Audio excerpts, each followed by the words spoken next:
When we talk about the origin of life, we often picture a cosmic magic trick.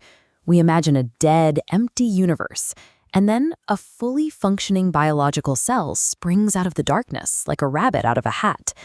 Viewing the universe as a void of dead matter forces us into 5 impossible questions.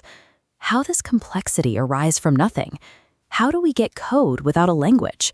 We end up searching for miracles or astronomical accidents to fill the gap. These dilemmas only exist because our foundational premise is flawed. We assume that before biology arrived, there was only unorganized chaos.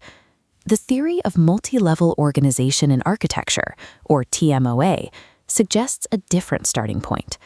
Look at this spiral galaxy. The universe operates as an interconnected, self-organizing network, where atoms and molecules already possess pre-life structure, carrying their own charge, geometry, and strict physical constraints. To understand the beginning of life, we have to look past the idea of magical exceptions and follow the raw, structural mechanics of matter. We can see this more clearly by zooming down to the microscopic scale, moving past the debate between absolute nothingness and biological life. The TMOA model tracks a progression: geometry to chemistry to self-preservation.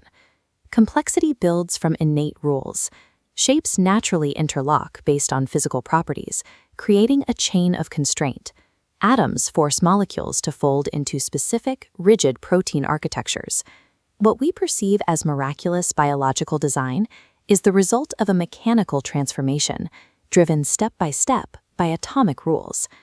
This leads to the problem of information. How did early systems contain code before DNA or a software language even existed? Physical structure was the information. A molecular mold dictates the next state, ensuring only specific pieces fit. The first replicators were primitive, fragmented, rough copies. These partial templates start natural selection. Unstable shapes dissolve, while fragments preserving core structure survive.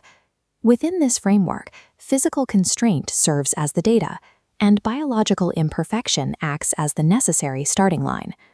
Finally, we have to address irreducible complexity, the argument that a modern cell is so complex it must have appeared fully finished. Assuming a modern cell arrived fully formed is like watching a hyper-complex megacity spontaneously erupt from barren dust in a single day. The mechanical reality is far more gradual. The modern cell is the result of billions of years of refinement, originating from a primitive chemical village that slowly internalized and compressed its functions. Today's complexity is an illusion of finality that hides a deep history of constant internal upgrades and replaced frameworks. As we pull our perspective back from that chemical village, we can see the unbroken chain of emergence scaling upward. The TMOA scale shows how structure leads to interaction, which creates a boundary. This boundary holds memory, enabling the feedback required for replication and, eventually, error correction. This sequential build of physical constraints is what ultimately assembles a living organism. When we observe the universe as this nested architecture, the distinction between dead matter and miraculous life begins to fade. Every layer, from the subatomic to the biological, is part of the same recursive system. Ultimately, life represents reality becoming recursively self-preserving at a local scale.